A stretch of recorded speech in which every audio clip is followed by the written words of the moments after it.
Okay. So welcome everyone to West East by Coastal Poets of the Pandemic and Beyond. We're now in our third year, and the co-hosts are me, Susana Case, Lynn McGee, who's the founder, Carolyne Wright, and Sandy Yannone. And we are going to mute everyone in the audience to protect against bombing. And if you have comments, please share them in the chat. We have pretty lively chats usually. And we're going to also use the chat to post the poets' bios and links to buy their books. And if you don't want to be recorded as a member of the audience, for privacy, you can stop your video, but we do like to see your faces, and the readers, I think, like to. I know when I do readings, I like to see the faces. We also have a very short open mic at the end, one page, one poem only, even if it's a haiku, even if it's like a one-line poem.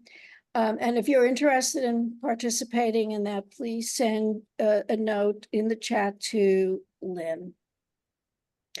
So I'd like to begin by introducing Christina Rao, who is otherwise known as the yoga poet because she also teaches yoga. And she is a Long Island-based poet, and she has written everything from ekphrastic poems to sci-fi feminist poetry. So in a way, she's very difficult to categorize.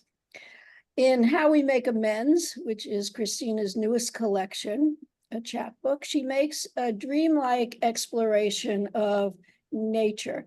And in the process, was also writing about love relationships. So for me, her poems are quirky and meditative, and some are filled with cigarette smoke, but you won't get harmed by the secondhand smoke. I think you'll find her reading interesting. And so here is Christina. Thank you so much for that. Susana, I think that you have finally found words to categorize exactly what I do, and I'm very happy that this is being recorded so that I can refer back to it when I'm trying to explain to people what it is that I do. So thank you all four co-hosts for having me tonight, and thank you all in advance for listening to my quirky, odd stuff. I am going to read two from How We Make Amends, which is my latest book. It is a chapbook that takes a jaunt from the woods into the sea, and is a love poem collection about nature. I just recently started going into nature and realizing that it's a thing that people do, and I'm getting used to it still, but I'm enjoying it as I go. So I don't know where all of you all are right now, but I'm in Long Island and we're having a heat wave, as is what happens on the East Coast. Those of you in New York surely know. So I am going to read a poem called Heat Wave Walk. Flock flips up, flicker bicker heave, swarm of bumble, market of carts, parking lot empty, red basket handle gone plastic, harbor, shimmery, all that shimmers shore too, haze over forecast, haystack, so much pressure behind face named not. The birds at the beach ran away when the wave came in, as if they weren't shorebirds, as if this had never happened before. They made a racket, they made a scene, racket restrung, once, twice, garden party. The trappings decorum est. I used to run from bees. I watched a moving twig. It became a hummingbird, so I followed it down to the garden as it skimmed the tops of each petal. And I followed it down, sandals skidding on gravel. And I followed it down into a red, red bloom.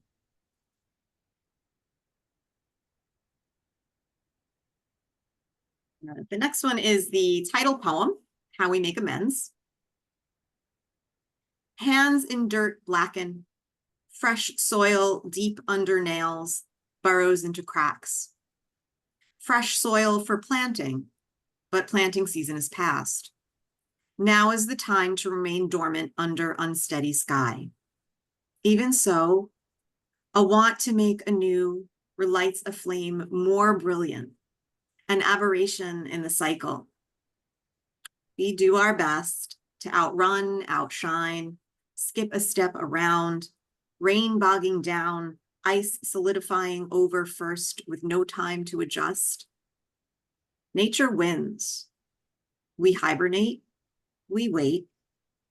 That's how we heal, how we find hope. And then if the hope we have turns into less, we dig our hands in deep, allow scrapes, scrounge in roots. We start again.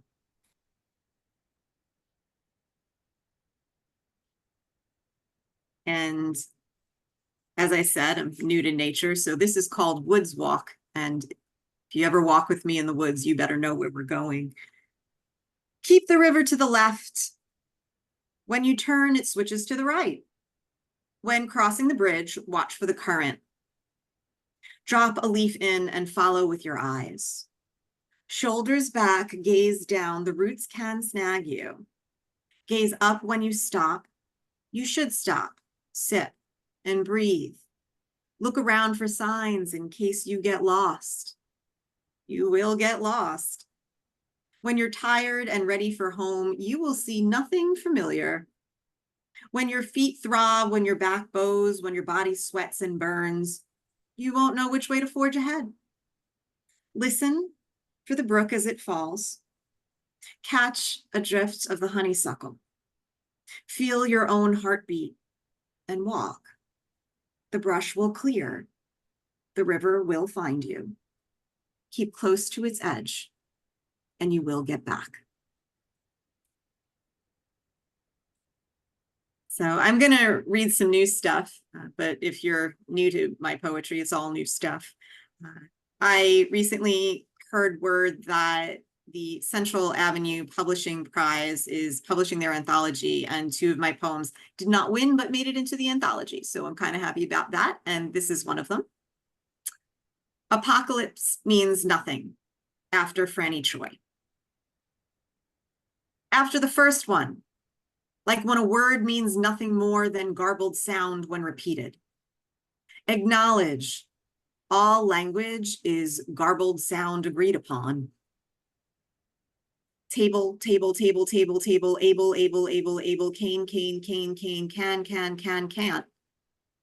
An end of days philosophy, sounding like a bomb sounds, sizzling down to detonate. Label the luggage apocalypse. Feed it to the dump truck. Tip it off the bridge. Nothing has changed. The material weight, like a private view of a public space existing in mind as well as on the map only. Now the map offers no straight lines, only detoured fragile borders, deliberate and exact. Apocalypse, apocalypse, apocalypse. A pair of lips, a pock of tips, a pail of sips, a pouch of dips, a whale of hips, a nail of nips, a pop of pips, a pile of rips, rips, rips, rips, rips, rips. We all fall down a gaping hole, and still, it still means nothing, and nothing has changed. So one of your upbeat kind of poems. I'm also working on a collection, well, not working on. I finished a collection, kind of shopping it around now. It's called A Language of Through. And this poem is from that. It doesn't have a title. No, not this marriage. No, not this clear escape. No, not this ventilation air duct, dust. The whole house wired for dirt. No, not this entrapped entanglement, bare traps toothy. A legion of lesions, a hope of springs. No, not this scared vow, a ring caught on a knuckle, buried in a shovel-less snow, doubled up inside fuchsia satin lining, inside an orange coin purse, empty unless on holiday, carrying jewels. No, not this gem. The grammar lessons about only, stilted still haunts. No, not this doo-wop. No, not this union, this reunion. No, Not this strike, strike, strike, strike, strike, strike, strike, strike, strike, strike. No, not this loudspeaker intercom gone wrong, overheard when buttons press. No, not this backdoor window, 300 reasons, and not one of them makes. No, not this aroma. No, not this airport, not this year. No, not the next one, next one. Yes, this one. No, not proper timing. No, not this headstone. That's a mistake. There is no headstone. No, not this vowel. No, not this memorandum. Long for memo. Long for anything resembling truth.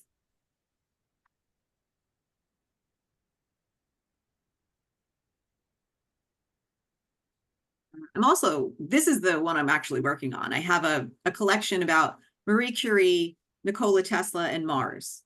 It's many years in the making. I don't know if it's ever going to be finished, but I like sciencey stuff. I like sci-fi stuff. So this is a poem called The Doom Book. Filled with normal accidents, Pierre would have appeared had the carriage wheel not gotten to him first. Anna Berthen-Röntgen thought she was going there, seeing her own death, she thought, seeing her own skeletal hand. Louis Fuller's reaction much different. She called on the Curies, called on Edison. She wanted to glow in the dark.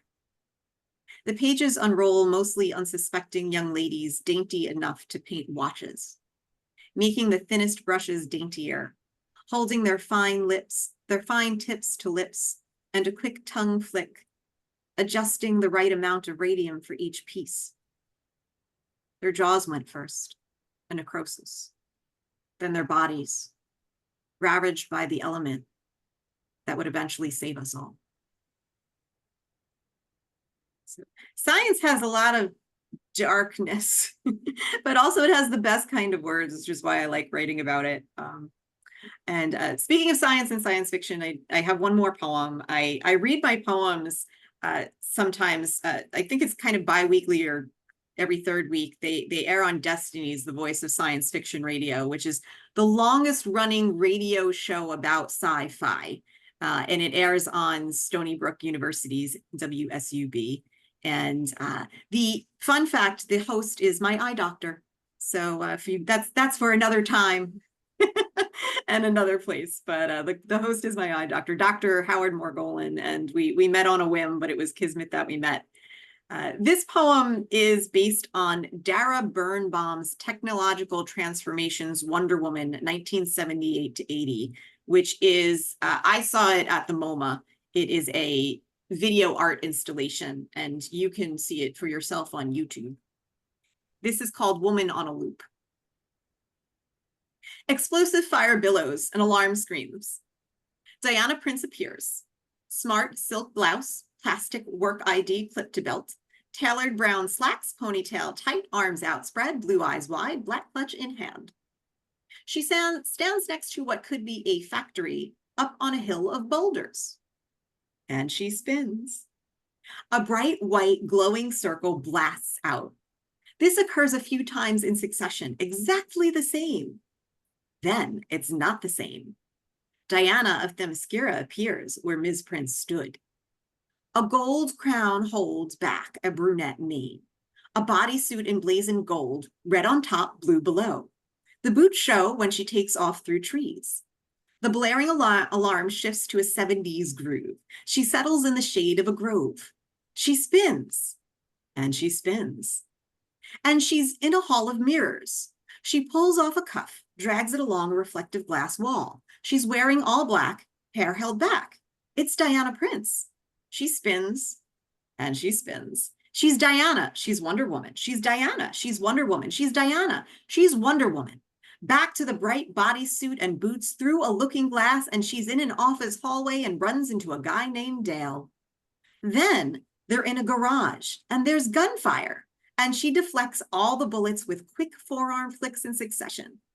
Outside again, she runs across a dry field and spins, and she spins into the shady grove under trees. Another explosion, or the same one as before, and another or the same, and another or the same, exploding, alarming, immediately cut to blue screen scroll, white lettering, I am Wonder, Wonder Woman.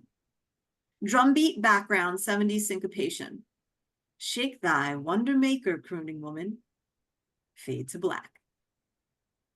Thank you all for listening. That was great, Christina. Thank you so much. That was very inspiring and interesting.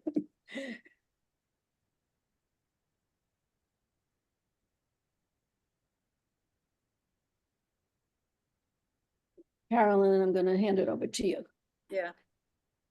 I'll just show you guys Christina's book one more time since I forgot to show it right away before. There you go. Really pretty cover. And it was a wonderful reading. Thank you, Christina. Okay. So, are you unmuted, Carolyne?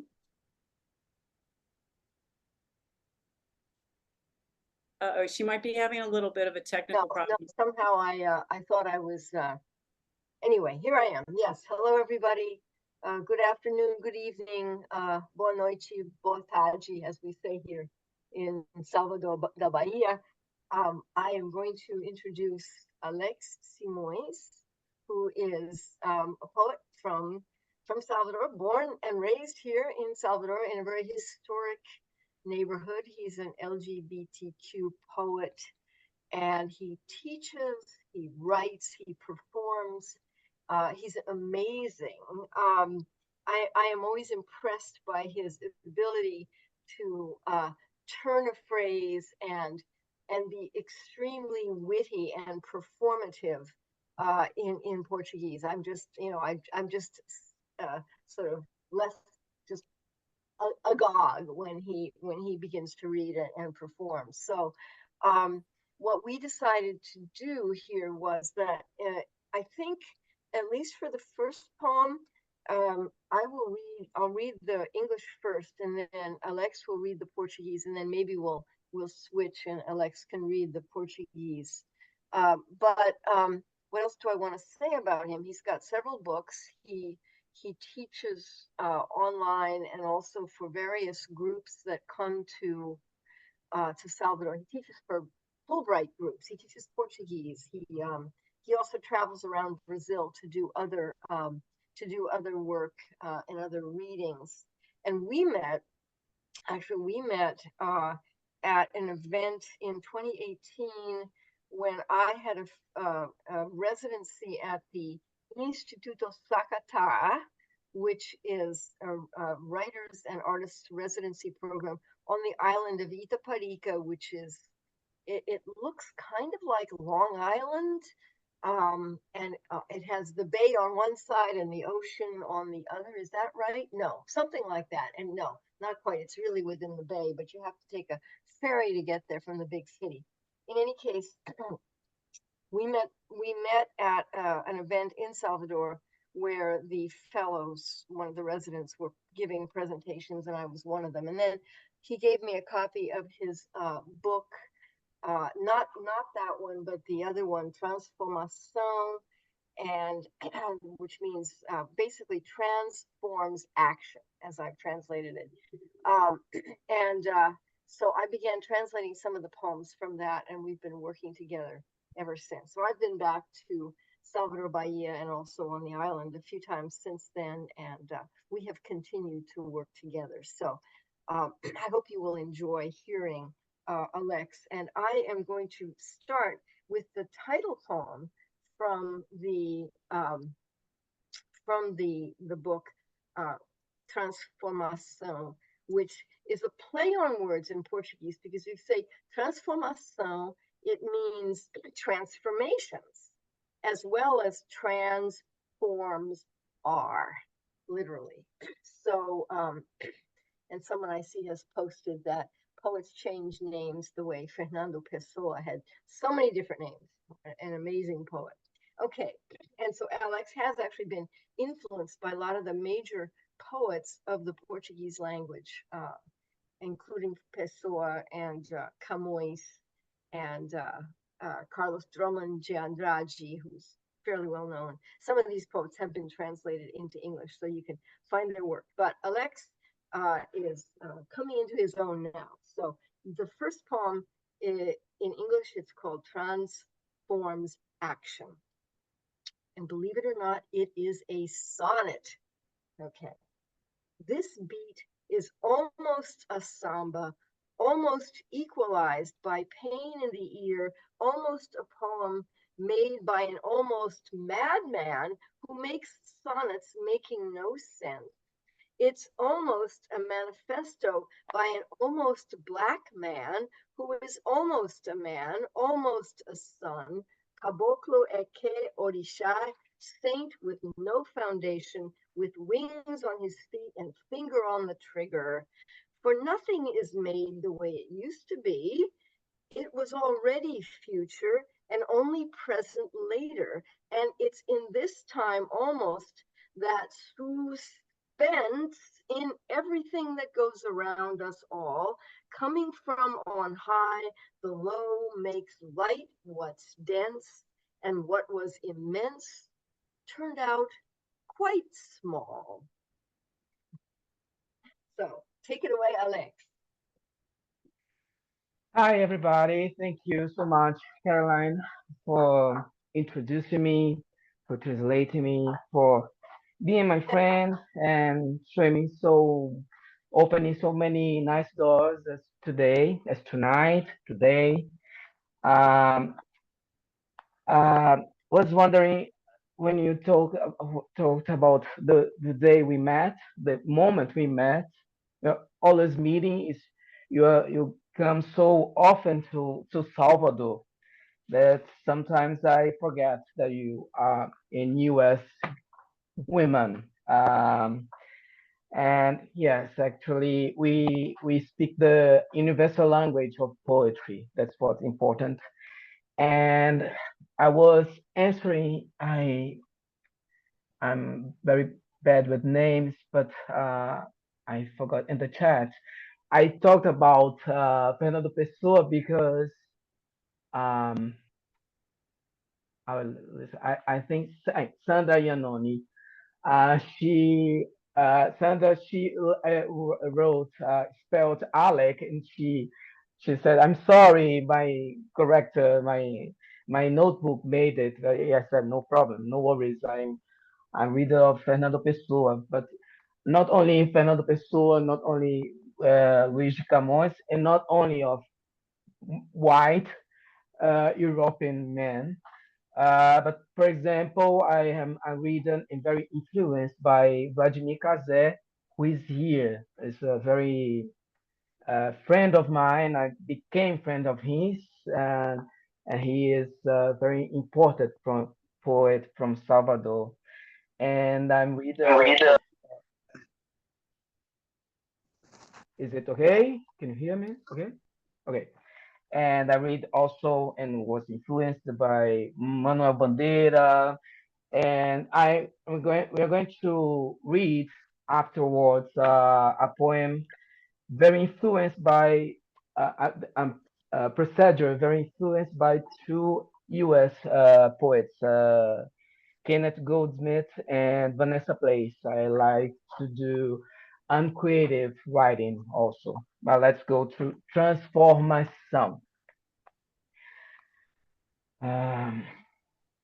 Transformação. Essa levada é quase um samba quase. Equalizada pela dor de ouvido. Quase um poema feito por um quase louco que faz sonetos sem sentido. É quase um manifesto por um quase negro, que é quase um homem, quase um filho, caboclo é que orixá, santo sem base, de asas nos pés e dedo no gatilho, que nada é feito como antigamente, já foi futuro e só depois presente. E é neste tempo quase que suspenso em tudo que perpassa o derredor, vindo do alto, baixo, leve, o denso, e o que era imenso ficou bem menor.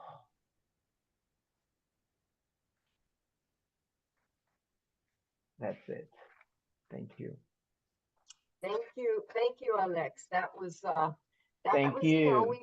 we don't always think So of, go ahead with to yes, to Go to ahead the with the next other. poem, which is actually another short poem called in Portuguese Encruzilhada Binária, and let's see, my copy of it seems to have vanished here, but I will find it. It was marked with a post-it note. Things are a little crazy today, but it's all right. I will find it.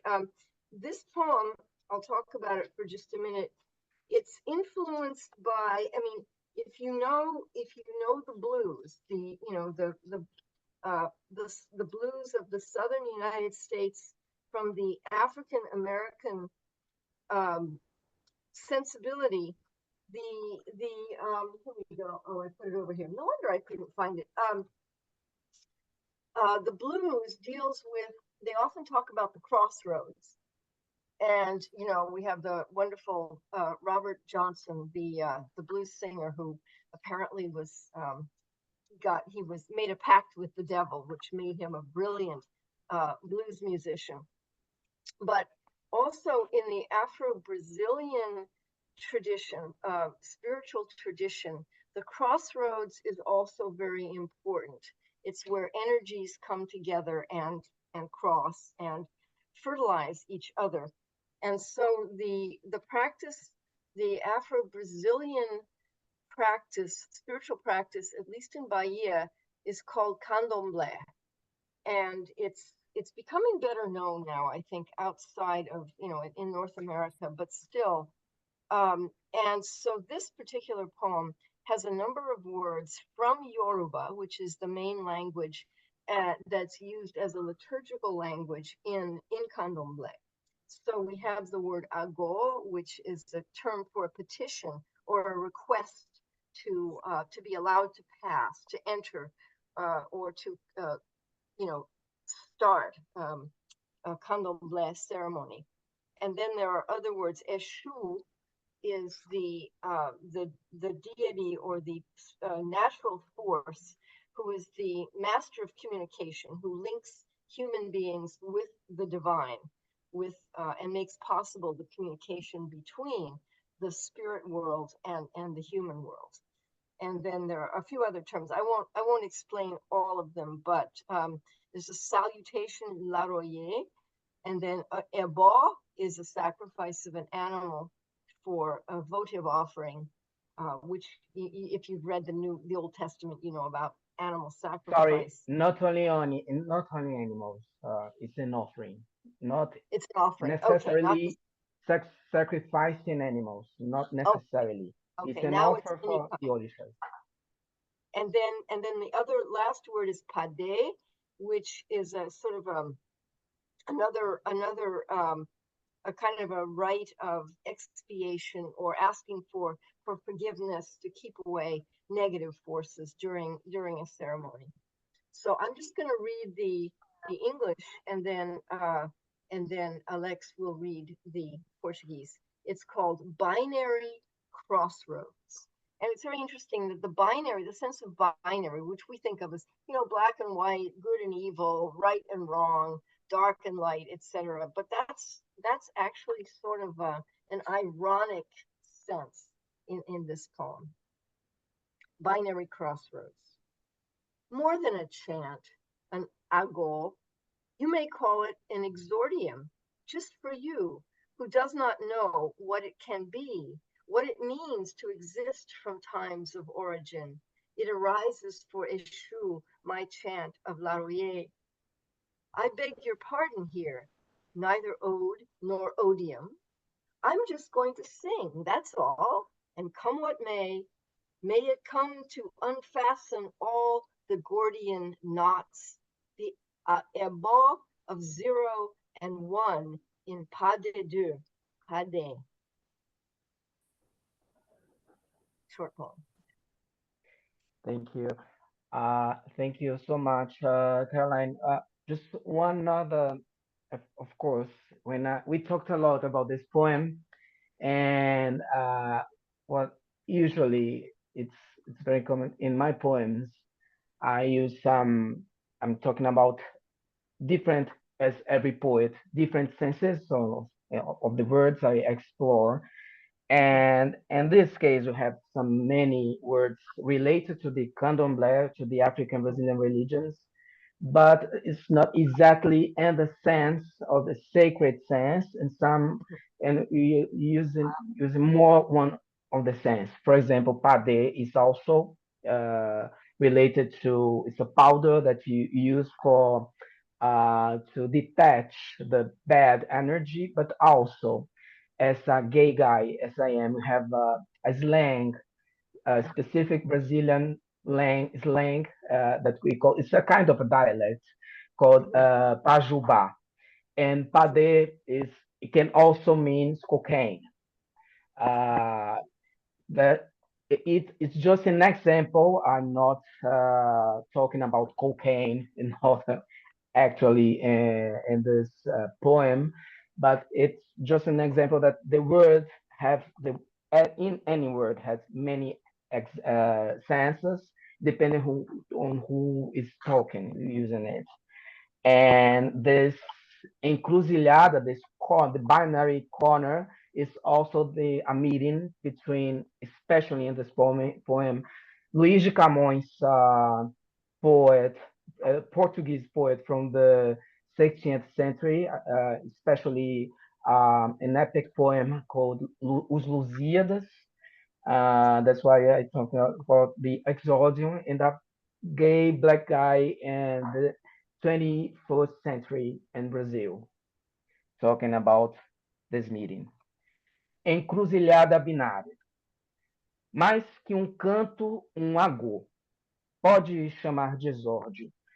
Apenas para você que não sabe o que significa ser desde os tempos primórdios. Se alevanta, Prexu, meu canto, Laroie. Peço licença aqui, nem ódio, nem o ódio. Apenas vou cantar, é só, e o que vier, que venha desatar a todos os nós górdios. O ebó de 0 em 1 em Padedê. Padê. Thank you. Thank you so much, Alex. Muito obrigada. And Obrigado our a final você. poem, I mean, we're doing fewer poems, of course, because we have to read them twice in the in English and then in Portuguese. And I like to have it in English first so that you have some sense of the meaning, and then in Portuguese so you can hear the sound of it. And that's Carolyne, so I'm sorry. yes. I wanna. Could you sit this one? This last Okay. one I could. Okay, I read Okay. first in Portuguese. Thank Okay, you. okay. Well, I'll give a brief introduction. The final poem is Sure. called Cemitério dos Pretos Novos. It is basically the cemetery of the new blacks. And so we'll start. Alex will read the first section, and then I'll read the English of the first section, and then he'll read the second section. I'll read in English, and then he'll read the third section in Portuguese, and then I'll read the English, and then fourth and fifth section he can read together, and then I'll read the English. This is basically based on a really horrendous finding in a neighborhood in the city of Rio de Janeiro, Rio as we call it, where house was being renovated, and they dug under the soil to, I guess, deepen the foundations, and they found basically a burial site.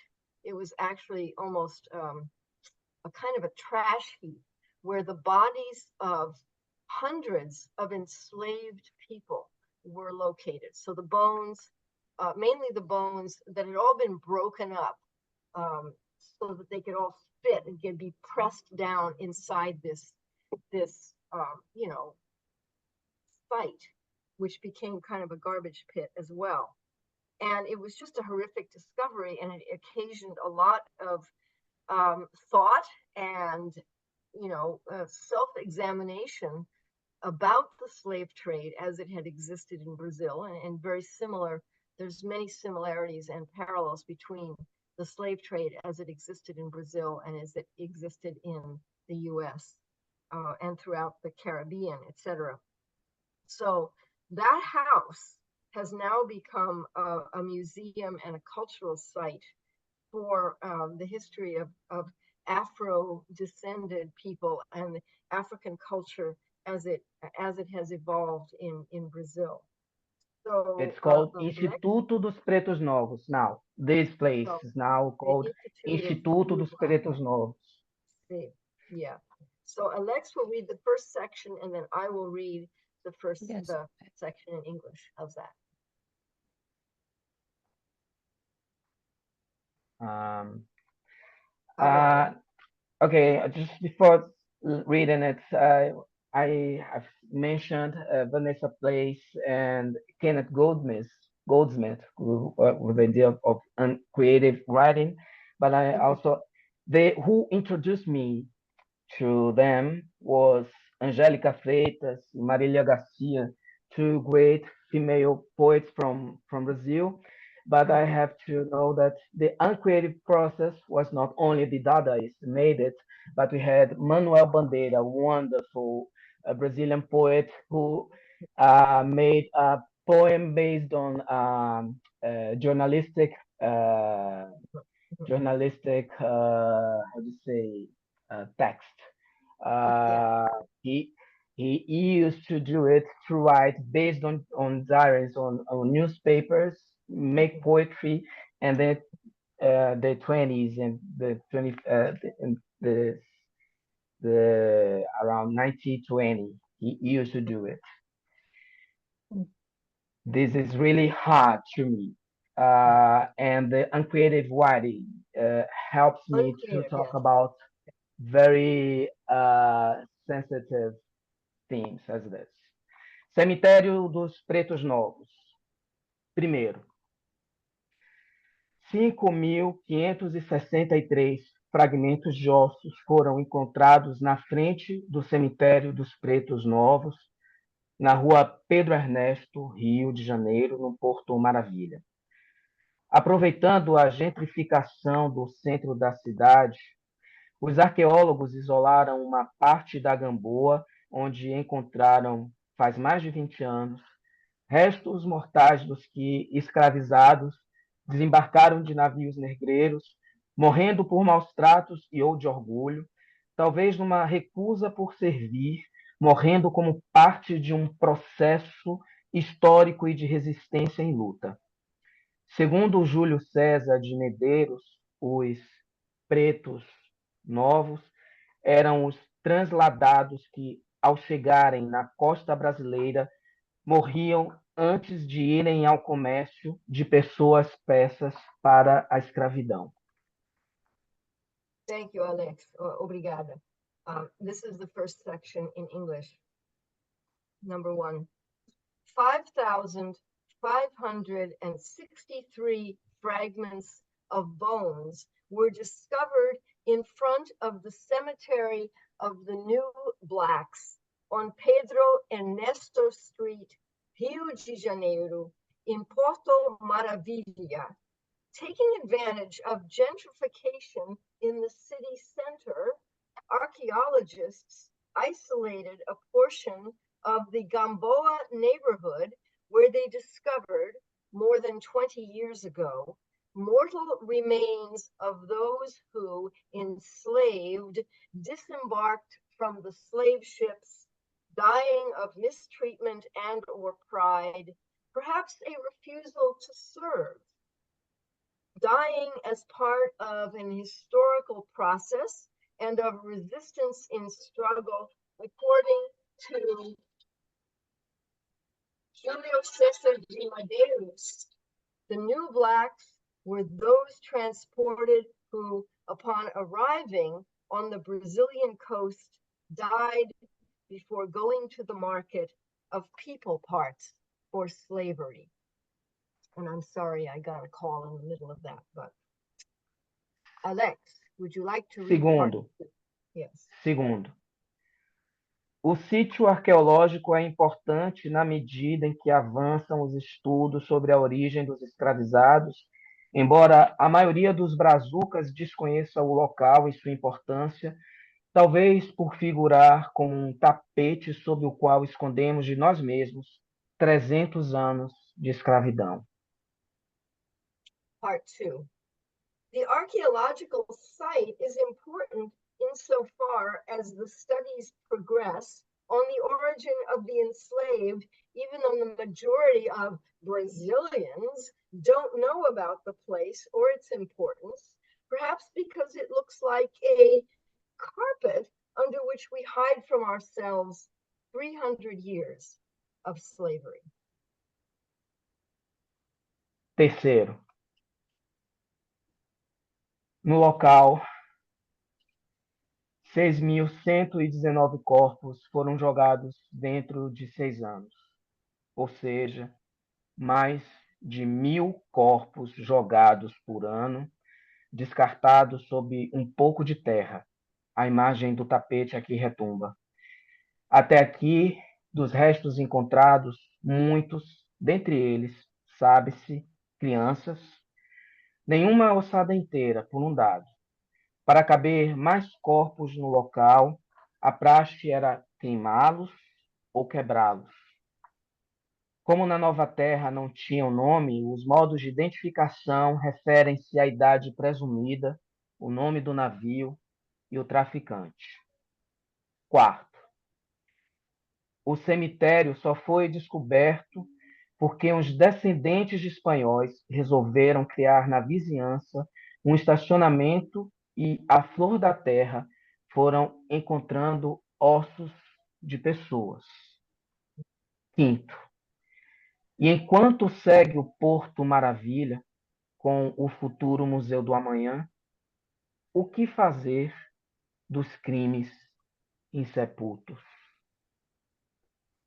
Obrigada, Alex. This is really beautiful work, and Yeah. we thank you very much for it. I think we're going to have to move on at this point because Garrett has to leave at a certain time, and we want to make Okay. sure that he gets to hear all the 4 poets. So, Okay. um, Well, Okay, maybe I'll so read I'm just the, gonna- maybe Thank I'll you, read the Susana. final part Yeah, during thank you so the, much. It was really can I interesting. read the and- final part during the open mic? I can read the rest of Alexa's poem during the open mic. okay, Okay, that's great. That's a good idea. Yeah, thank you. That That's a we can great read the rest idea. of the English. okay. Okay, So, thanks. all Okay. right, so thank you so much. That was really interesting. And we should do a whole translation thing at some time, That Caroline. would We be can talk great, about yes. it. Yeah. So it's my honor to introduce Garrett Hongo. I know that you all know who Garrett Hongo is. I'm just going to go through his introduction. He was born in Volcano, Hawaii, and grew up there and also in Los Angeles. I first read the work of Garrett Hongo in the mid-1980s when I was living in LA. Yellow Light had just come out. Where's my copy? I have a copy of very folded and big copy of Yellow Light. And Hongo had already won the Discovery, the Nation Prize, and other honors. One of the poems in Yellow Light, "Who among you knows the essence of garlic?" struck me with its opening lines. "Can your foreigner's nose smell mullets roasting in a glaze of brown bean paste and sprinkled with novas of sea salt?" Because end quote, because I was that foreigner spending part of my childhood in Hawaii, and that collection impressed me with its perspective and what I took away as a message that if you observe something closely, it will reveal its story to you. The title poem, Yellow Light, also does something I think that kind of moves the ordinary to the profound, and you see this a lot in the work of Garrett Hongo, in that it honors the personal artifact. In this poem, to quote, "One arm hooked around the frayed strap of a tar black patent leather purse, the other cradling something for dinner." And I just have to say, you know, reading these poems in my 20s had an impact on me as a poet, and I think that it has had an impact on other generations of poets. In 1988, Garrett Hongo released his poetry collection, The River of Heaven, which was awarded the Lamont Poetry Prize of the Academy of American Poets and was a finalist for the Pulitzer Prize. In The River of Heaven, Hongo writes about his childhood, his Japanese ancestry, and the death of his father, as in Oban, Dance for the Dead. which closes with the quiet resonance that I associate with much of his work. Quote, I want the dead beside me when I dance to help me flesh the notes of my song, to tell me it's all right. By the time Coral Road was released by Knopf in 2011, Garrett Hongo had won awards from the Guggenheim Foundation, the Rockefeller Foundation, and others, and more than one generation of poets was familiar with his work. Edward Hirsch writes in a jacket blurb, there is a rage and beauty alike in Garrett Hongo's sublimely romantic book of poems, Coral Road. I'm not sure what Hirsch meant by romantic in describing the poems in Coral Road, but to me, the romantic quality of the work arises when the speaker expresses sorrow and anger, but always returns to love for family present and past and the heritage they share. One section, the wartime letters of Hideo Kubota, looks at the suffering in World War II when nearly 5,000 Japanese Americans were held in detention camps run by the Department of Justice in 6 states. I love this line in the section's penultimate stanza. It is undone business that makes us most calm. What is history? And this is end of quote. What is history, whether personal or public, if not undone business? And a poet who also identifies as a memoirist, Garrett Hongo is the author of Volcano, A Memory of Hawaii, which came out in 1995, The Mirror Diary, which came out in 2017, and the recently released collection, The Perfect Sound. I'm going to try to screen share while I'm introducing, and let me just, here's a screen share of The Perfect Sound. Jacket notes for The Perfect Sound describe it like this. Hongo writes about the sound of surf being his first music as a kid in Hawaii, about doo-wop and soul reaching out to him while growing up among Black and Asian classmates in LA, about Rilke and Joni Mitchell as the twin poets of his adolescence, and about feeling the pulse of John Coltrane's jazz and the rhythmic chords of Billy Joel's piano from his car radio while driving the freeways as a young man trying to become a poet. I'm reading this now. I just got it actually, and I'm enjoying it. I recommend it. I also want to show you, let's stop screen share, the cover of Coral Road. That we will have the, you can, in the chat, we'll have the link to buy that. Garrett Hongo lives in Eugene, where he is a distinguished professor at the University of Oregon. We are honored to present him as a featured reader with us tonight. Please welcome Garrett Hongo.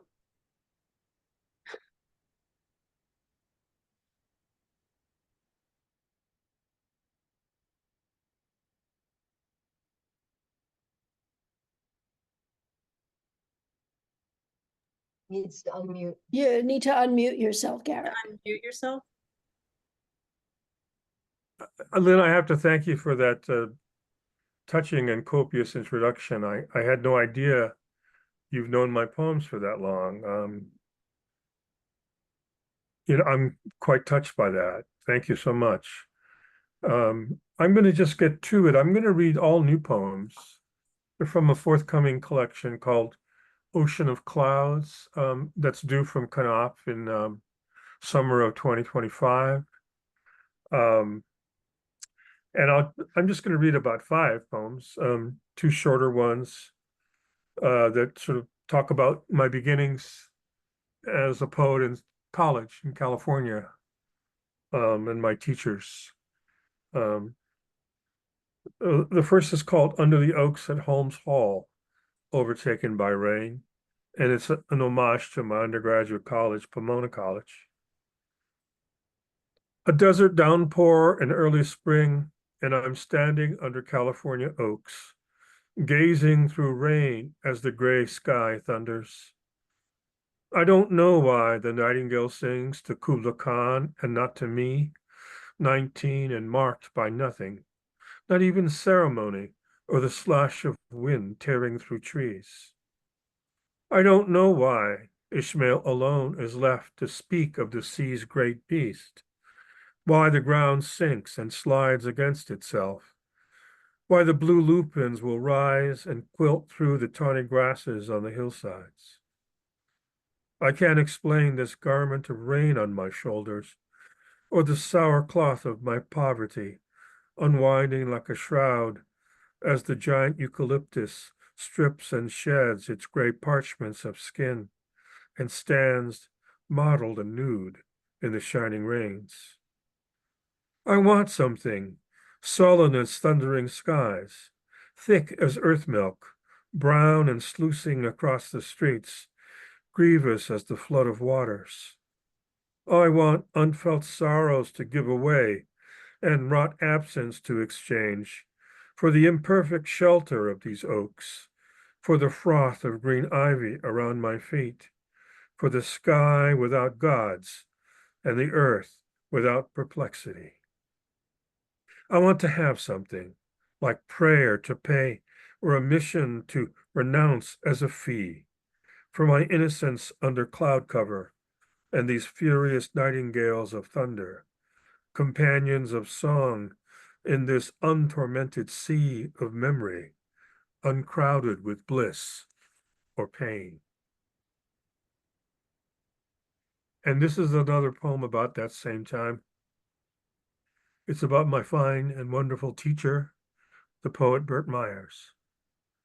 It's called Reading Miguel Hernandez in Bert Myers's library. A room surrounded by wooden bookshelves, slim volumes of poetry with colorful spines, an arcana not only of knowledge, but of human acts on stages both everyday and unimaginable. Peasants planting corn in rows of dry earth, a prisoner being buried whose poems were scratched in blood on his own clothes, a fisherman who sings to his nets as he sets them out in patches on a shallow sea, a sybarite sauntering through a Parisian park, skirting the bronze Rodins, a mother grieving at the impassive gates of tyranny, her son disappeared by police. I learned reverence for the quiet actions of the mind, those who inscribe precise, passionate words onto the chambers of remembrance within languages, brogues and patois, creoles and chimeras of speech, rhythmic jungles traversed by the resolute beasts of peace. I read Miguel, Aimé, Sappho, Nazim, Anna, and Cesare. I ate of earth, drank of ice, saw with eyes, untutored by weeping. My body swayed to the cycling music of eternities. I read to arrive as my teacher saw me, cleansed of cares, swollen heart, ready to mourn, tuned to the old music.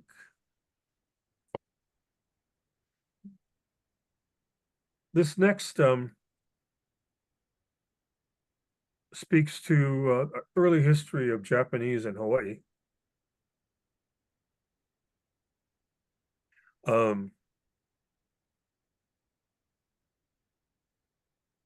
I think it's pretty self-explanatory. Homage to a picture bride. When years were long with labor in the sugar fields, I sought a wife at last, choosing her from a photograph. She was but 15, a shy child of a bride wrapped in faded kimono, as I likewise was wrapped in wind, a man of 30, weathered by work in the green seas of cane, my savings finally enough to take my wedding vows. Before then, it was to the coming world that I made vows, to wrest a new life from the earth and leave the fields, so I might cast my eyes without sorrow from mountains to the sea, never again to falsify who I was in a photograph, as though I were a clerk or a saddler, sheltered from the constant winds, the image I'd sent a deception to my young bride. She was young, but daily growing, my new bride. We stood on the pier and took our vows, and I led her to the north shore, its mountains torn by winds, below them the rippling green fields of cane, stretching all the way to the sea, a landscape no one would care to photograph.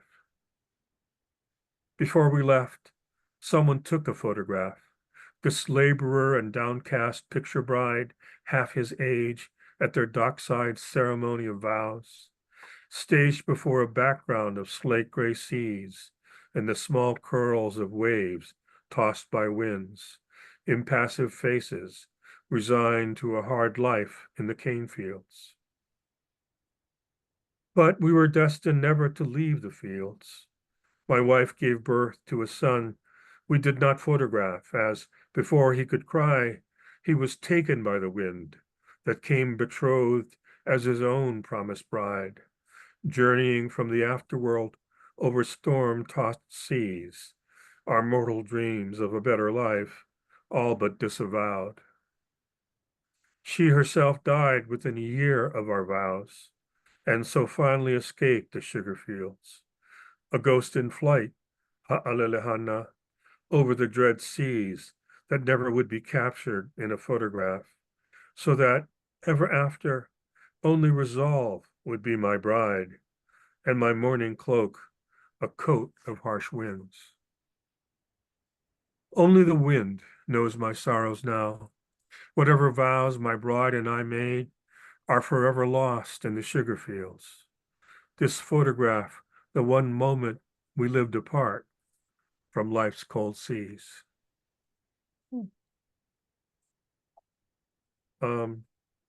This next poem is a kind of autobiography. I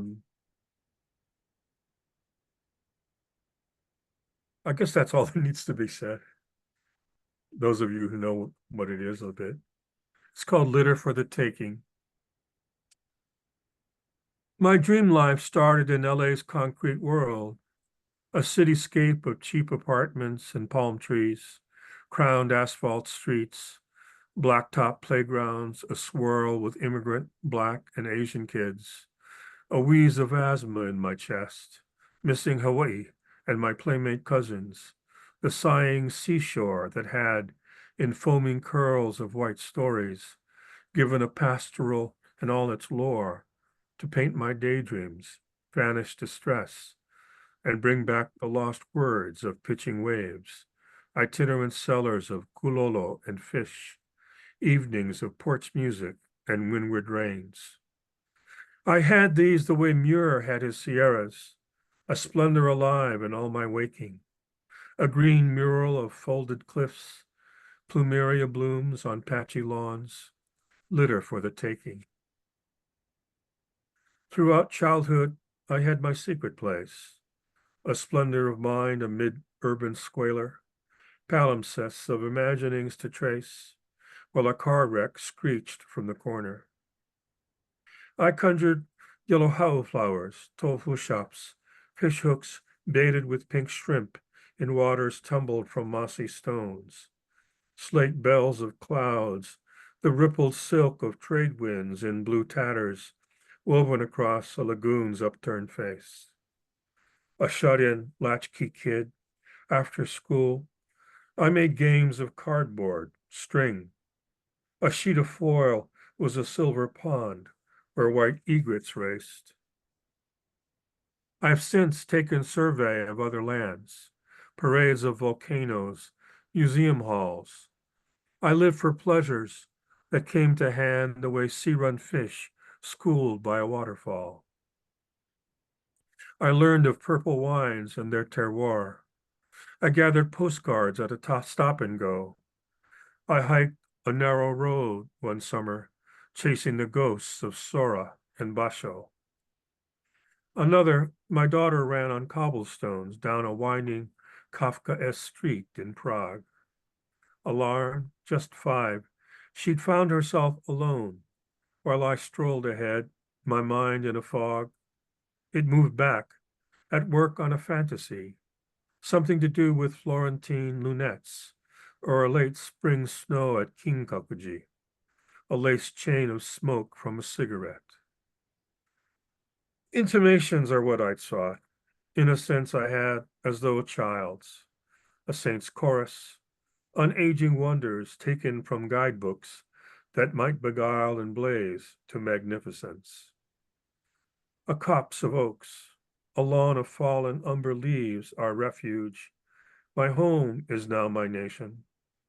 Walls of Chinese art, rugs of Turkish weave. I'm content with quieter intimations. What do I do these days of idleness? Fugitive thoughts pitch up the mind's coronas. An affair among redwoods in Inverness. A summer shower ponds gold lit in Laguna. From memory, phantoms and their auras. It's as though I took a road up mountain through fog for watercress near Waimea. Wham on the radio, then steady rain. While I dreamt an image, an idea that gave a moment's comfort when it came. I'll close with one of the last poems in the new manuscript. It's the last section of a sequence called Surfaces of the Sea. And I only mention that because my editor and I were fighting about the title. She wanted to call it Surfaces of the Sea and didn't like my title, Ocean of Course, because she didn't hear the ring of Wallace Stevens quite, and it didn't bother her that anyone else would. And then I realized, talking to one of my best friends, the poet Edward Hirsch, probably today nobody would fucking know that anyway. You know, so anyway, this is called On Emptiness, and I'll close with it. The Tang Chinese did it best, a poet's solo and progressions gathered from wilderness, while he stood beside the long vertical scroll of a cataract hung by a natural god, its script a Heraclitean flow the way, or sitting on mats at tea with a friend and fellow bureaucrat, posted on borderlands far from the capital of their educations, the two of them engaged in brisk repartee, citing amiably from the Book of Songs, their light banter, the fellowship of otium, the lyric axis of contemplation, while the world persists a whirl in famine, regional war, or harvests of plenty. What they took from one another, gazing at the festival moon as it rose over crags of mountains, the slithers and fountains of rivers surrounding their hut 10-foot square, was a joyous loyalty to reflection, a stilling of the mind that invites the soft thoughts of an unknotted wind, caravels of contentment with the grand whatever. Let it be was not to them a credo, but daily practice, a hermeneutics of calm retreat, like those aquamarine waters below my window today, only ripples and whirls like sapphire fingerprints, the ephemeral wings of bleu de France upon the sea. In MASH, the colonel in command fly fished a trickle of stream, the middle of the Vietnam War, checked out and privileged to pull a wine glass and bottle of Chardonnay from his creel. Did he have it right? A firecrest chitters, cicadas klaxon and waves, clicking their thoracic chambers of amplification, and an excursion boat's engine drones on through the harbor, trailing a long wake of immaculate lace over the channel's Persian blue table. The slate sea fills my window, and I can see the horizon line from here, the white palette knife of a sail just below it. And I wonder if the pale flamingos of Camargue might present themselves to me someday. Excuse me. I think I have to end there because I can't find the last few lines. Thanks. Oh my gosh, thank you so Wait, no, I much, haven't. Here they are. Garrett. Oh, okay, go right Here. ahead, All right, please. Why finish. has the lesson been so hard to relearn all these years?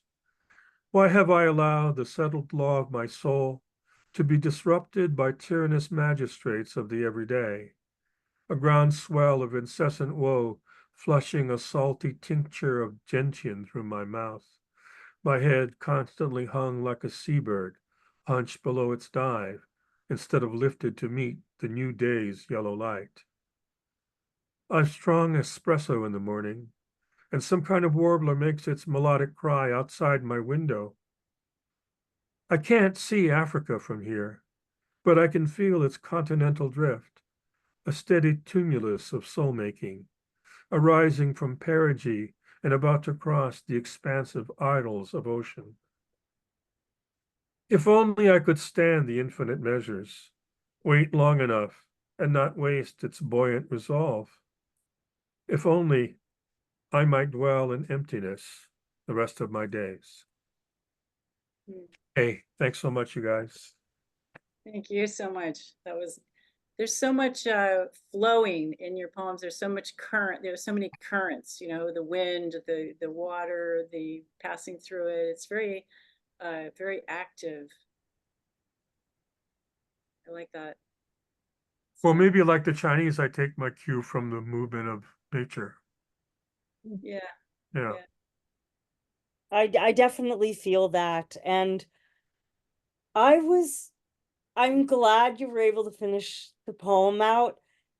And also, I was willing to accept the longevity of mystery that I would have to wait for your collection to hear, to hear it. And I also just want to say, I love the reference at the end of as you were at the end of this poem, your final poem, to Yellow Light, because Yellow it's, light, yeah. because it's like full circle, Right. and which is so beautiful. And your joyous loyalty to reflection, that's a quote right from that poem, a quotation right from that poem, just reminds me so much of, I really felt from you that joyous quality of poetry at the same time you were holding this contemplative elegy to place and time. And I just found that I also could hear the sea and the wind in your voice. And I too have been reading your work for years, and I'm so grateful to actually have finally heard you read your work. So thank you. And it is a perfect way for me to segue into our next reader. I want to begin with Tonka number 8 from Mary Oishi's latest book, Sidewalk Cruise Ship. Leaves not meant to fall before the autumn dries them, drains them of their green. Were you always golden then, to have left without a word? And that's a Tonka number 8 in her collection Sidewalk Cruise Ship, which you're seeing the cover of here on your screen, written for Janice Mirakitani, Ah, who passed away in 2021 and who is one of Mary's deep mentors. I'll talk about Mary and Janice in a moment. I feel so fortunate to know Mary as a person and a poet, and I was introduced to her work by some poets out of Placitas, New Mexico, just as she was about to be announced the poet laureate of Albuquerque in 2020.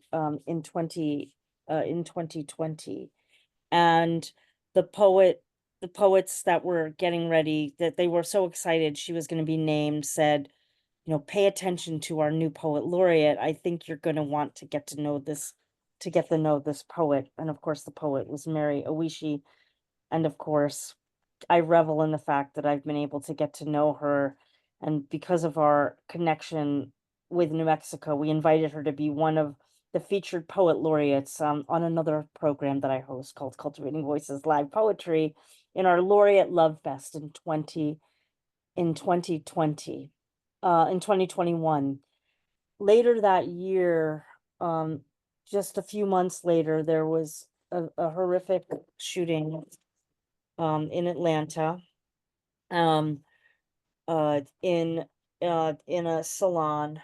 And as a result of that, we brought back 3 generations of Asian American women poets to speak to their experience living in the United States and the legacies that they carried with them. And those poets were Mary Oisha, Tanya Kohong, and Janice Mirkatani, whom we did not know at the time, was living with cancer, and she died 2 months later. So to have the three of them on our program just months before is probably Janice's final public appearance as a poet, possibly. And you can look for that video. Mary and I have had many opportunities to talk about the significance of that program, and the significance of that program rings so true to me. Of all the programs I've hosted on any of the platforms that I host, I have, that program is the one I'm most proud of being associated with. And Mary has since just continued to be a staple in our Zoom readings that I attend, and that I have just continued to glean, like her community did in naming her poet laureate, that she is, and always will be an amazing poetry citizen. However, this is coupled with a citizenship that comes through her poetry. And what I particularly love about her latest collection, Sidewalk Cruise Ship, is the fact that the state of New Mexico, if you are Albuquerque's poet laureate, the University of New Mexico Press has a relationship, and the poet laureate receives the publication of their book at the end of their term. I think it's a fitting testament to the way that poetry citizenship, that those two words collide and make for such significant poetry. And Mary uses her poetry to build community on humanity that builds on community. She uses her poetry like the body uses DNA, strand by strand, line by line, and we all gain strength by hearing her voice speaking its truth to power as she hears the echoes of the voices that are her legacy through poetry. Would you please help me in welcoming my dear friend and the amazing poet, Mary Oisha? Wow, Sandy. I hope that you haven't built me up too high. Thank you so much for having me. I'm honored to be reading with these illustrious poets. First time I've heard Garrett Hongo read live, so I appreciate that tremendously. And everyone else, I appreciate all of you. I'll read the title poem to Sidewalk Cruise Ship, which I can't see because I have a blurred screen. Anyway, I write a lot of poems about Albuquerque, things that I see and experience here, and there is a lot of homelessness, unfortunately, which I think there are many places, but I wrote quite a few in this book about that. Sidewalk Cruise Ship. It's just an old sofa placed by the street, free for the taking, to make way for a newer, more up-to-date style. It's trash. She's a native woman on the street a long time. It's a hard life, always moving, always vigilant. That stress wears you, you know. Park bench is hard metal. Mission cot must be rented by enduring righteous rebuke. Promise of gold streets and mansions from people who could never do this, what she does every day, out on the hot asphalt, all day long. They have no idea what it's like when your feet ache all the time at the bottom of much more gravity than your own weight. So beyond tired. Suddenly, life gifts her a big round sofa, a sidewalk cruise ship. She falls in half laughing, legs up over the fat sofa arm, feet floating weightless over the concrete sea. during the laureateship and the writing of this book, I was a prospective or an expectant grandmother. So some things I wrote are about motherhood and about my coming granddaughter. So I'll read this one. Petals and rocks. Until she's blistered, until her hands bleed, a mother will pluck the flower from every stem, shake the blossoms from every blooming tree, lie down herself if that's what it takes to cushion the path her child walks. Still, they will choose to climb the rock wall. And related to choosing, this is called choice. Every birthing mother walks with death for a while, rides with death for a while, some for a few minutes, some hours, some days, some all the way past the point where they can wrap new life in their arms, leap from his chariot, or even themselves dismount alone. Who dares to force her stay aboard, no matter how child she is, how old, no matter how she got there, father, grandpa, violent stranger, even if it's guaranteed he'll drive her past the veil. The other thing that happened during my tenure was the invasion of Ukraine. And I don't have anything about what's happening in Gaza because the manuscript was handed in several months before that precipitating event occurred. This is called pre-dawn sorority. I live by myself, but not alone. Woken by a mother's wail half a world away, her child buried in the rubble, in the well, she knows those shoes. I can't sleep. My dreams disturbed by a Mariupol grandma, troubled. Her fleeing daughter and her babies may not make it to the border. I'm troubled too. Get up and worry steep a pot of tea at 2 a.m., sip slowly on hot tears, keep company with my sisters. Pray that no more fall prey to brutality and madness. Pray I myself stay loving, not fall prey to hate that maddens. Slip my prayer past the missile trajectory to touch that one who's on the brink, the sister underground, who tries to keep her cat and children calm while inside trembling, to shore her up from my kindred heart, to let her know I have picked up the sound waves of her suffering, to offer one small respite sipped from the quiet of my night by myself, but not alone. And just so you know, everything I write isn't about war and death and horrors. I do have a sense of humor, and I'll just prove that to you quickly. I swear plenty, but I won't drop the F-bomb in my poem just to shock the stereotype of Asian women out of you. I'll switch to the other book for just a moment. This is Spirit Birds, They Told Me, came out in 2011. You can, it's the publisher died, and so it's really not in print anymore. But there are a few bookstores who still have it, and I still have a few copies, although they got kind of dust damaged in an outdoor event. There was a big dust storm. But anyway, you can still get it at Bookworks in Albuquerque and City Lights and places like that. So they still have a few copies. Anyway, my dad was a soldier in World War II. My mother was a Japanese civilian, and he married her during the occupation.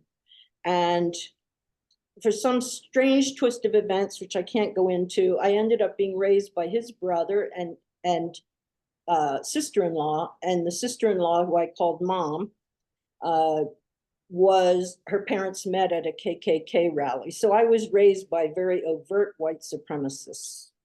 Wow. This is called Flat Earth White People. Mom used a lot of bleach when she washed her sheets. They came out really, really white. Salt is white. Before the dogs get to it, snow is white. Clouds are sometimes gray, but the big puffy ones are always white. I used to lie on the ground so still, I thought I could feel the earth slowly turning under them. Mom's parents used to sew those sheets into robes and pointed hats because they thought they themselves were white, thought God was white, even told me I was half white. They learned this from their ancestors who never ventured this way until the earth had finally become round for several centuries. Guess they never got real still under the clouds or in front of the mirror. Oh, I don't know how much time I have. This is about the dad who raised me, called Father's Day. I heard a man whistle a strong tune in a parking lot. My dad whistled so much, Whistle was his nickname. Funny how you hate your dad so intensely, you plot ways to kill him just prior to falling into adolescent sleep. Yet you love your dad so much that a decade after his death, your impulse is to run to a whistling stranger.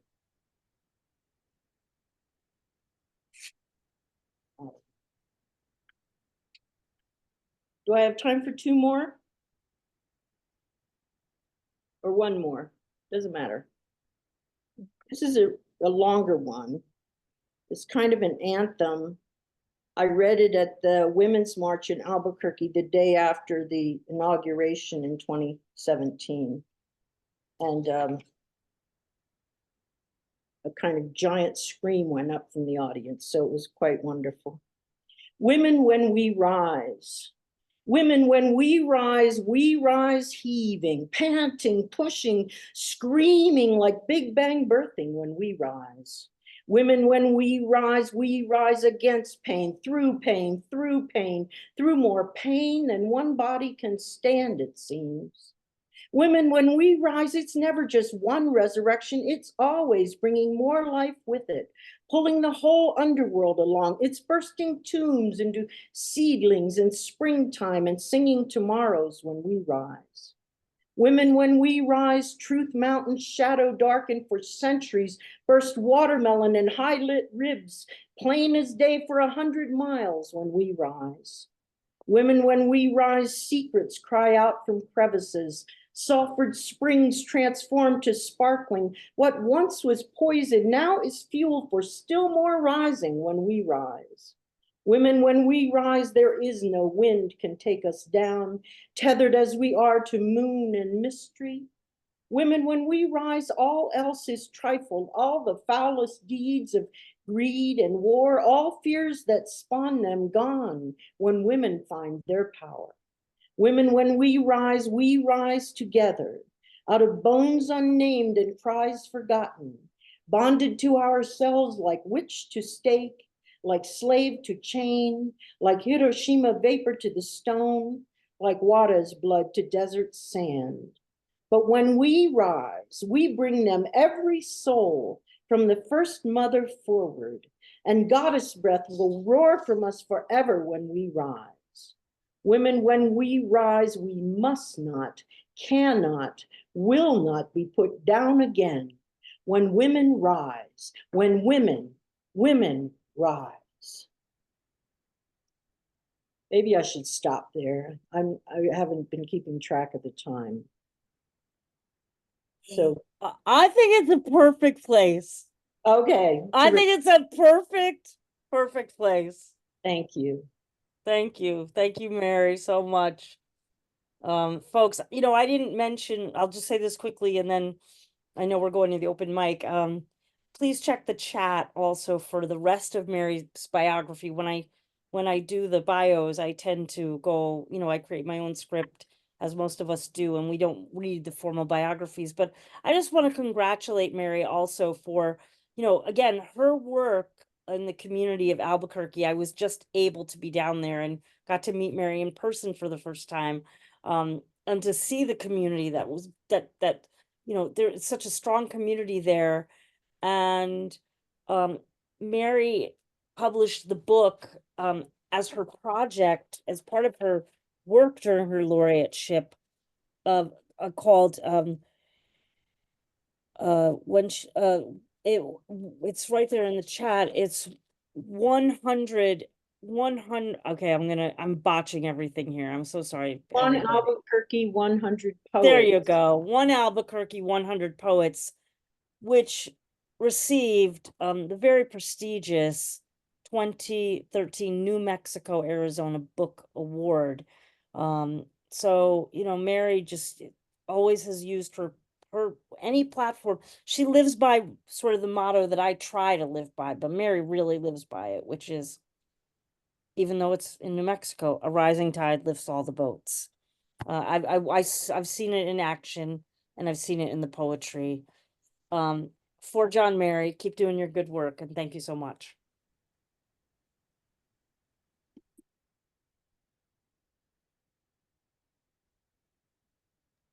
So let me just go right into the open mic. We have 5 readers, counting Carolyne, if you still want to read the one poem from. Yes, that you yes, didn't- I want to finish Alexa's poem. Okay. So Shall we I have start with that? Shall I start with that since it's already in process, or? sure, if you want to, just one poem though, right? Well, just, it's one poem, yes. yeah, okay. Go for it, Carolyne. Okay, this is the remaining sections of Cemetery of the New Blacks, which we were reading about the discovery of the burial site of hundreds of bodies of enslaved people who basically did not make it into the interior of Brazil, but were buried in this, you know, what turned out to be sort of a trash pit. And then they were discovered when this building was being renovated. Okay, so here's the 3rd, 4th, and 5th sections of that poem. In that place, 6,119 corpses were thrown within 6 years. That is, more than 1,000 corpses per year, discarded under a little bit of earth. The image of the carpet resounds here. Until here, of the remains discovered, many, among them, it is known, children. No skeleton intact, for one thing. To fit more bodies in one place, the practice was to burn them or break them up. Since in the new land they had no name, the modes of identification refer to the presumed age, the name of the ship, and of the trafficker. 4. The cemetery was discovered only because some descendants of Spaniards determined to create a parking lot in the neighborhood, and just under the earth, the bones of people were found. 5. And while Porto Maravilla, the marvelous port, goes on with the future museum of tomorrow, what to do with the unburied crimes? So that's the conclusion of Alexa's poem. And it really is a sort of a sampled poem from a lot of journalistic sources. But yeah, thank you for letting us complete that one. Yeah, thank you. Okay, and so our next, by the way, are you in Brazil right now, Carolyne? Yes. Okay, Yes, and I am. so I I'm want to in thank you Bahia. and Alex. Alex is in Brazil also, right? Yes, I want to yes. thank the 2 of you for dealing with the time difference and everything. You know, I know sometimes it's hard continent to continent. Yeah. Okay, so Joanne Grummett. Honey, can you unmute yourself? You need to unmute yourself, Joanne.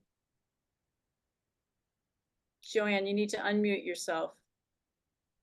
Joanne, you need to unmute yourself. Okay, let's go to someone else. I think Joanne doesn't. Joanne, can you hear me? Can you hear me? Can you guys hear me? Okay. Yep. There, Joanne, can you unmute yourself, please? Oh, you No, can't? no, she can't. Oh, something's wrong. Okay, well, we'll come back to you. Maybe it'll maybe it will write itself. Lisa Badner, one of our previous featured readers.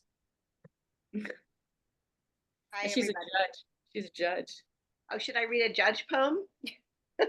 I really like the judge poems. You Okay. whatever you want. Okay, I'll read a judge poem. I was going to read 50, but that's really old now. So I'm going to read from my book, Fruitcake, per Lynn's suggestion. This one, I have a lot of judge poems. This one is called Taxi Court. They call me judge, talk about hacks and specs, seizures and blues. It all eludes me. A limo driver says it's a conspiracy, medallions and cops, takes off his shoe. In my country, this means I tell the truth. Licks the bottom. They read taxi news and look at their watches. My decisions pile up while I try passwords on the computer. Down and out, 1, 2, 3. Ne'er-do-well, 4, 5, 6. Finally, I hate law, 7, 8, 9 gets me in. I find everybody guilty. And everybody is guilty. Yes. So, Lynn, I unmuted myself. yay. Okay, Yay. so you can read your poem now, Joanne. Okay, here we go. It's called Palimpsest.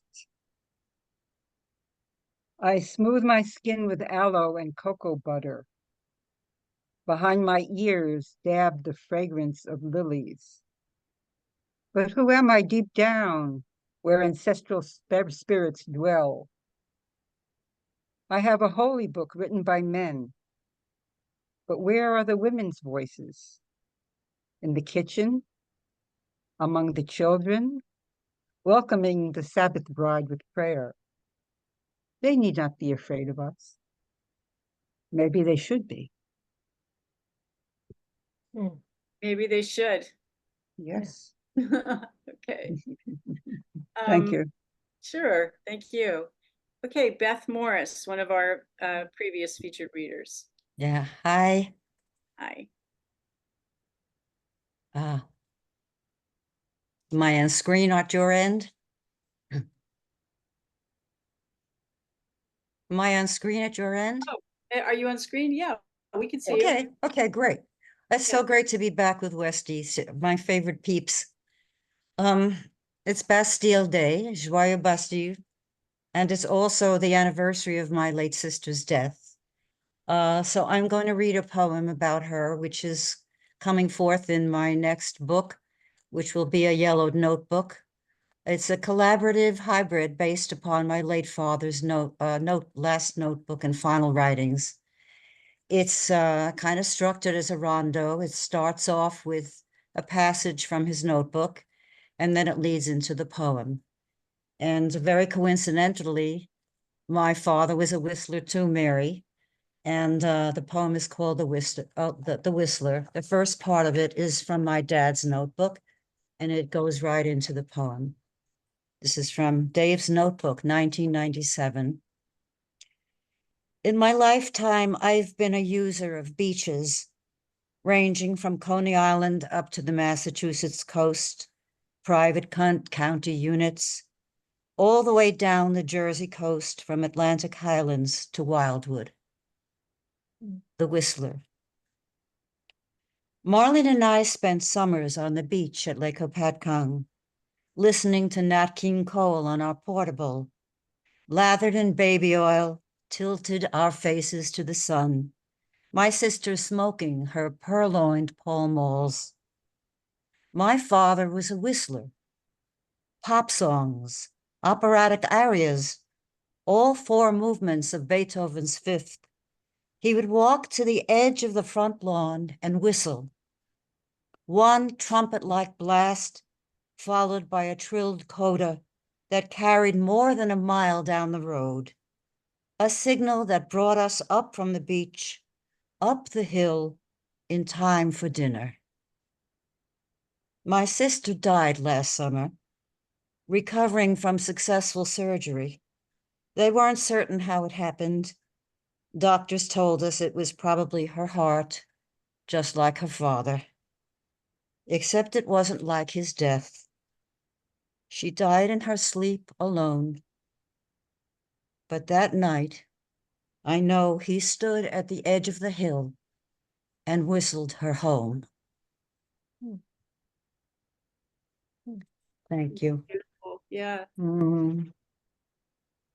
that was really beautiful. So our next and our last open mic reader is Ann Tweedy. Before you read, Ann, I'm just going to post. Garrett left a goodbye message for everyone, but he accidentally sent it to just me, so I'm going to share it, and I just posted it so you guys can read it. Ann Tweedy.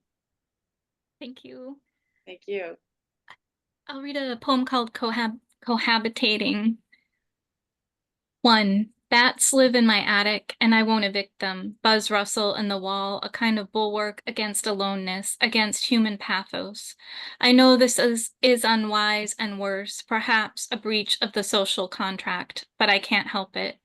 One of our late cats was a persecutor of bats. Bat cornered on the landing, bat clawed and placed in a shoebox with a bottle cap full of water, dish towel, and hope of miraculous recovery. After the first time, the terrible knowledge that cats with their toxic bacteria kill those whom they pierce slowly, if not quickly.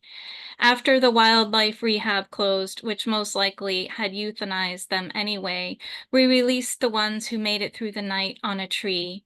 But now that cat is gone with her wee hour howls that signified bat at large, bat almost in her grasp, bat plaything. Her brother, the only cat left, doesn't quite know what to do when he sees one. Last week, he batted the air toward the tub while a bat flew along its surface. 2. One day at the river, I lay on a rock in a grassy clearing to watch a small bat circle above me, over and over, sometimes drawing near, sometimes staying high. A bat in broad daylight is probably a baby looking for its mother, the internet told me later. But a naturalist said no, a baby bat would not fly. The day-circling bat must have had other reasons to risk hawk predation. 3. Working at my computer at night while others are watching TV, dancing, or sleeping. I type but also listen. A buzz rustle in the wall might calm or chill. Thank you. I love a bat poem. Okay, so that's it for our open mic. Sandy's going to close us out, and it was just wonderful to have all of you here today. Thank you so much for coming. Thank you. Thank you, everybody. I want to just say, first of all, just the most heartfelt gratitude to our featured readers. Again, Christina Rao, Alex Simões, and Garrett Hongo and Mary Oisha. What I truly love about this reading series is that we create the most astounding constellations in the night sky. And how it happens is the four of us invite, unbeknownst to each other, a poet. And then we see what happens. And what I love is the alchemy that happens, the magic of the alchemy of and what I've come to understand about poetry through our featured poets and as well as our amazing open mic poets, that, you know, when poets get together, the uncanny becomes the everyday. So I want to thank all of you. This, for me, it's I'm on the West Coast. I'm on the East Coast now. Excuse me. I'm not on the West Coast anymore. I'm on the East Coast here, where it is now, you know, it's approaching 9 o'clock. For making my evening the uncanny of the everyday. It was just an incredible constellation of poetry. I hope that you will join us, not next month, because we are an every other month reading series. I hope you'll join us back in September, and what we the date I believe is September 8th. It's always a Sunday. If I'm wrong about that, someone will correct me, and or the internet will correct me as we post things about it. We always send out messages to those of us who featured here on the program before. what we love about this reading series in particular is that folks who feature often come back and read in the open mic and often come back to listen.